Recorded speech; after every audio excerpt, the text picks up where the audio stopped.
Hey guys, welcome back to Coturnix Corner. I just had some eggs hatch out last night. I got a pretty decent hatch rate, so I thought I would make a real quick video, show you my incubator setup, and we'll get the birds moved to the brooder. You can see how I set up my brooders. Just a little bit about hatch rates. Shipped eggs, you're obviously not going to get as good of a hatch rate as you would on your own eggs that you collected from your hens. Shipped eggs, if you get a 50% hatch rate, you're doing good. That's the average. I have had as high as 65-70%, but that's not the norm. My own eggs, I've had 100% hatch rates. Averages probably between 70 and 90, but I have had 100% hatch rate. Basically, the incubator that I'm using is a homemade model that I built. It's made out of styrofoam foam insulation board that you get at Home Depot, and we are going to be doing a video on this, on how to build this particular model. It can hold 240 eggs. Everything to build this is available from Home Depot or any of the other big box stores. Okay, so let's take a second to open up the incubator and I'll show you how the setup looks inside. Basically, it's got two shelves. Right now, the top shelf is empty, and the bottom shelf has the hatching box in it. But normally I can fit two egg trays in here that each hold 120 eggs, and I can set two boxes and hatch out 240 eggs if I ever got that lucky. Okay, I don't know how well you're going to be able to see this. Here's a shot of the chicks inside the hatching box. The wire laying on top is the sensor probe from the temperature regulator, and that little metal probe off to the right there is about mid-screen is a probe from a thermometer, so I can read the temperature from the outside of the box. Okay, so let's go ahead and slide this box out. We'll take them over to the brooder and count out the birds and see what kind of a hatch rate we got, and I will show you my brooder setup. What I like to do is take this hatching box and set it right inside the brooder. That way when I take the top off, I'm not going to get chicks jumping out all over the place and trying to escape. So let me go ahead and see if I can get these guys in here.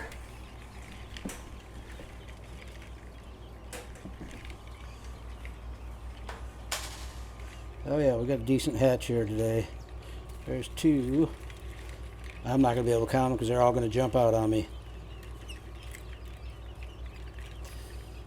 Basically, I just put them on pine shavings, and they'll stay on pine shavings and in this brooder for a week to 10 days. And right around 10 days, I will pull them out of the brooder and put them in a grow-out pen. That may sound early to get them off the light, but I'm down here in Southwest Florida, and our temperatures run between 90 and 95 pretty much every day. Now, obviously, in the winter, I couldn't do that, but in the summertime and late fall, I can get away with it. What I use for a brooder is a 106 quart Sterilite plastic tub.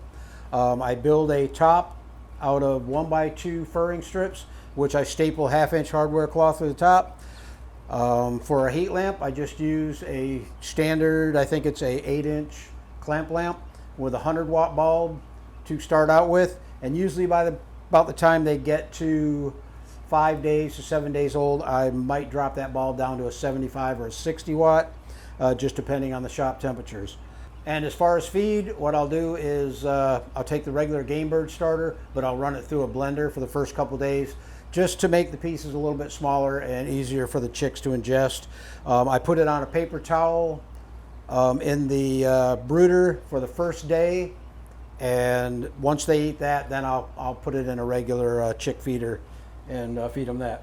Okay, and as far as water, I use the standard plastic water with the small basin on it, just to keep the chicks out of the water so they don't get wet and chilled. I do mix electrolyte in with their water. These chicks will be on electrolyte from day one till the time they're about 6 weeks old, and then they'll go in with my regular grow outs and be on every other day electrolyte. But I always keep my chicks on a vitamin electrolyte supplement while they're growing out. And I have this little ceramic tile that I set inside the cage on top of the pine shavings, and I put the water on top of that. That'll keep them from kicking shavings into the water, and I don't have to clean it out as much. Okay, as far as the number of birds that I keep in each brooder, I try not to go over 30. I do have 36 in this one now, but they'll be fine in a week or 10 days. I'll move them into a grow-out pen, and they'll have plenty of room there. Okay, I hope this was enjoyable, guys. I just wanted to give you a brief rundown on my incubator and my brooder setup, and if it helped just one person out there, it was all worth it for me.